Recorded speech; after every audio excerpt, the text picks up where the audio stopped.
Today's adventure begins on the historic Zane's Ranch covered bridge which crosses the Elk River.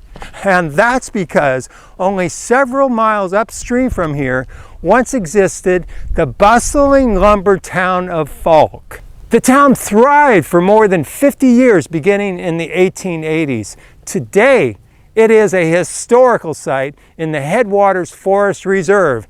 And that's where we're going right now, here on Humboldt Outdoors.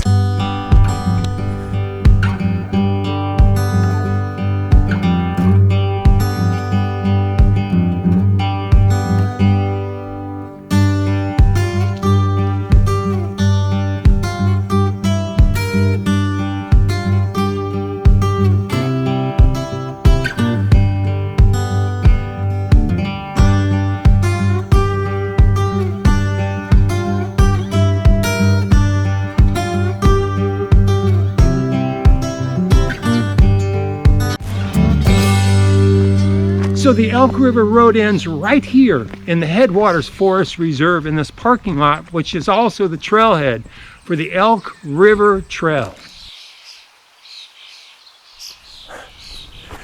And just 1 mile ahead on the Elk River Trail, we will find the site of the old town of Falk. I'll show you some scenery along the way, so let's go.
Well, this is it. The old town site of Falk. As you can see, it's pretty well overgrown. But you know, it wasn't always this way. Before the town of Falk even existed, this had been an old growth redwood forest for miles around, for thousands of years, millions of years. And then about 150 years ago, the newcomers to this land started cutting down these 2,000-year-old redwood trees. And in the 1880s, a man named Noah Falk obtained financing to build a lumber mill right near here to turn all those redwood trees into lumber. And soon after he built the lumber mill, he founded the town of Falk in order to house the workers and their families. So the old lumber town thrived for around 50 years until the mill shut down in the 1930s. Well, a few dozen people lingered around in town into the 1940s, but by the 1950s and the 1960s, it was essentially an abandoned ghost town. So in 1979, the lumber company that owned all this land at the time decided the town had to go. So they tore down all the buildings here, except for one building. And that's the building we are going to go see next. Oh yeah, and once I get there, I'll be meeting Julie Clark, a park ranger with the Bureau of Land Management, to learn more about the history of Falk. Now, Julie has worked here for over 20 years and has a great deal of expertise on the history of Falk. Ha ha, here it is, the old engine house. Over 100 years ago, this engine house stored the locomotives that hauled logs to the lumber mill at Falk. The engine house also sheltered the mechanics so they could work on the locomotives when it was rainy or cold outside. And now the old engine house has been transformed into the Headwaters Education Center, open to the public and staffed with docents during the summer months from 12 to 3 on Sundays.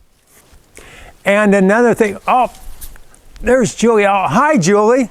Welcome to the Headwaters Forest. Okay, let's go. We're going to learn more about the history of Falk with Julie Clark.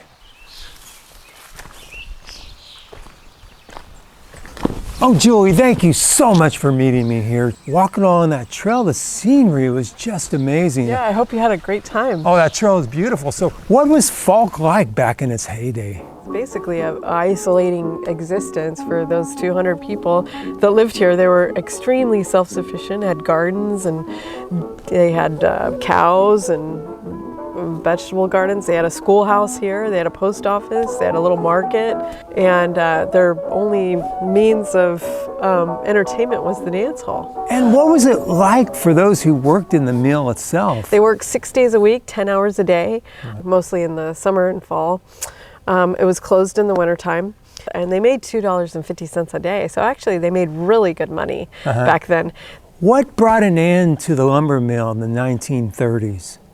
Well, due to the high operating costs, the Great Depression, and then, the town of Falk was running on steam back then, so there was never electricity out here during that time. So all their equipment needed upgraded. They're actually still running on steam donkeys, so they closed their doors down. Now we're into the 1940s. What was going on out here?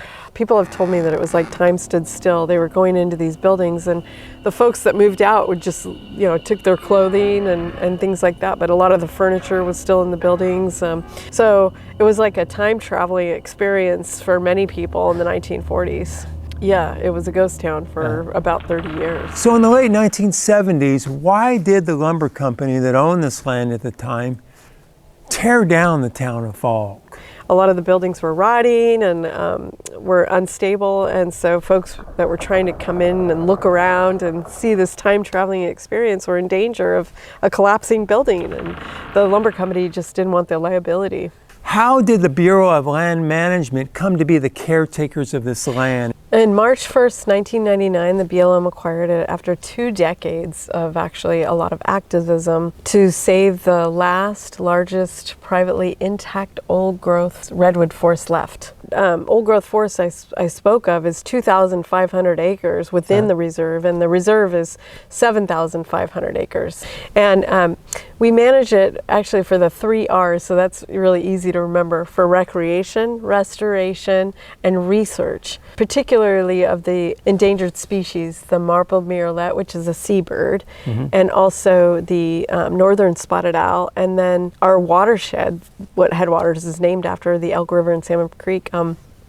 Coho and Chinook spawn every winter. Wow. So it's a viable watershed for those anadromous fish. Julie, thank you so much for spending time with me here today. This is just a wonderful place to be. Yeah, I'd agree. Well, that wraps it up for today. I've been reflecting on what Julie had to say about all those people who came together to help preserve and protect the Headwaters Forest Reserve. And I can't help but think that even though that's in the past, here today, those of us in the present can also lend our voices to help preserve and protect beautiful outdoor treasures like this in Humboldt County. And I'm convinced that the more time I spend outdoors, the more I come to appreciate the beauty and the value of these types of areas. So I encourage you to get out there, spend more time in Humboldt outdoors.